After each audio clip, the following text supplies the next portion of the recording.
Alright, horror freaks, let's talk about Jeepers Creepers. This movie's kind of like a ghost story your older cousin told you about when you were a kid at those family gatherings you never really wanted to go to. It just sticks with you forever. Yeah, the film does have a lot of controversy surrounding its director because yikes, who's the scarier creeper there? But today, we're not giving him any spotlight. This video is about the movie itself and why it's still burned into our brains as horror fans everywhere. We're talking about a road trip gone horribly wrong, a sibling duo you can't help but root for, and one of the creepiest monsters to ever flap its wings. Let's dive in to Jeepers Creepers. Creepers, creepers, where'd you get those creepers? Here's what Jeepers Creepers does so brilliantly. It refuses to stick to just one kind of horror. The movie starts off almost like a buddy road trip. You've got Trish and Derry, played by Justin Long and Gina Phillips, trading jokes, teasing each other, and being total sibling goals. You're vibing, maybe even chuckling, and then BAM! The nightmare truck shows up, honking its way into your personal space like it owns the friggin' road.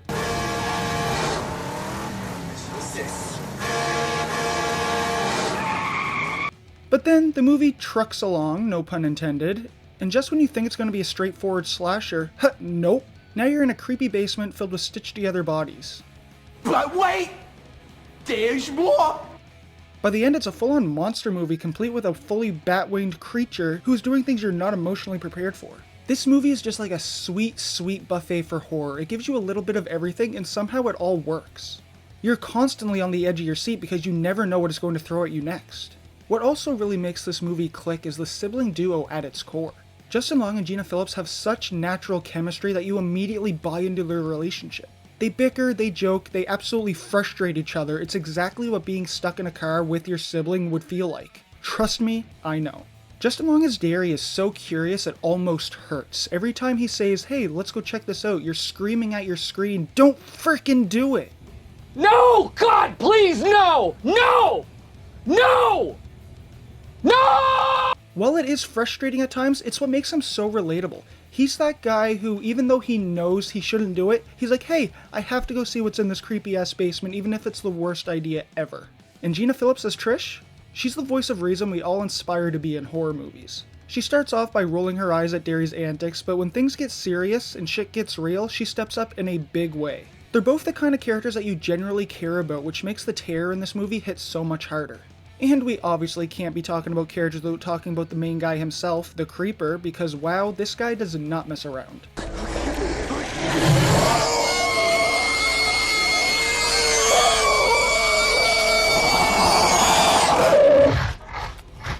Jonathan Breck's performance is next level creepy, and he made this horror icon come to life in a big way. The way he moves, the way he watches his victims, it's not just scary, it feels personal to him.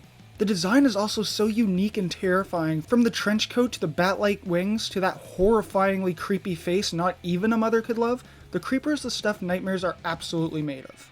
And here's the genius part. They don't over-explain him. Is he a demon? Is he an ancient creature? Is he an alien? We don't know and we never find out. The mystery makes him so much scarier because you're left up to your imagination to fill in the blanks. The setting of this movie also deserves its own round of applause. Those endless highways, abandoned buildings, and empty fields, they make you feel completely alone, even if you are sitting in a crowded theater, or you know, safe in your living room. This movie nails that sense of isolation and dread. It makes you feel like there's nowhere to hide, no one to help you, and absolutely no way out. Can you tell I'm a big fan of this movie? I truly think it needs more love. I just saw it again. Okay, something is definitely moving now.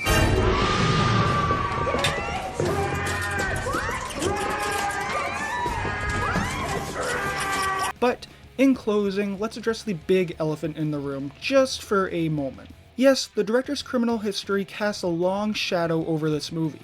It is something that can't and should not be ignored, but here's the thing. Jeepers Creepers was the result of an entire team of talented people who brought their A-game to make something unforgettable. From the practical effects to the cinematography to the friggin' score, this movie is packed with talent that deserves all the recognition. It gave us a monster that's become a horror icon, and it's still a wild, terrifying ride 2 decades later. Just please remember it takes way more than one person to make a movie, and while it may have this person's name on the title as the director and writer, it takes a village to make a film. Huh? What? Oh. Okay. Just try to enjoy the art without recognizing the artist. So, does Jeepers Creepers still hold up? 100%. It's creepy, it's suspenseful, and it has a monster that'll stay in your head long after the credits roll. Yes, its legacy is complicated, but the film itself is a testament to what horror genre can do when everything just works. I like it a lot. But let me know what you guys think. Does Jeepers Creepers still give you the chills, or is it a hard pass for you? Let me know in the comments below and let's talk about it. And if you liked this video, or even if you didn't like this video, hit that thumbs up button, that subscribe button, and that notification bell to stay up to date with all the horror content I have coming your way. Stay scared, stay safe, and I'll see you guys in the next one. Creepers, creepers, where'd you get those creepers?